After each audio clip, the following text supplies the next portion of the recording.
সাহাবীর জন্য গায়েবানা জানাজা পড়বেন না। বিশ্বনবী বললেন অবশ্যই পড়ব। সাহাবীদের মধ্যে ঘোষণা দিলেন, ও সাহাবারা, তোমাদের ভাই মুআবিয়া ইবনে মুআবিয়া আল মুসানি কিছুক্ষণ আগে মদিনাতে ইন্তেকাল করেছে।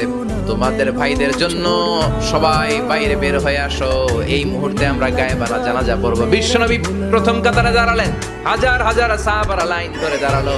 সাইয়েদনা জিব্রাইল 1,40,000 ফেরেশতা নিয়ে সাহাবাদের পেছনে দুইটা লাইনে দাঁড়িয়ে গেলেন। নামাজ শেষ, বিশ্বনবী তো অবাক, ঘটনা কি? বিশ্বনবী জিজ্ঞেস করলেন, জিব্রাইল, কোন সাহাবীর গায়েবানা জানা যায়? তোমরা আকাশ থেকে এত ফেরেশতার বহর নিয়ে নামো নাই? কি এমন আমল করেছে আমার মুআবিয়া যার কারণে 1,40,000 ফেরেশতার বহর নিয়ে তোমরা দুনিয়াতে নেমে এসেছো?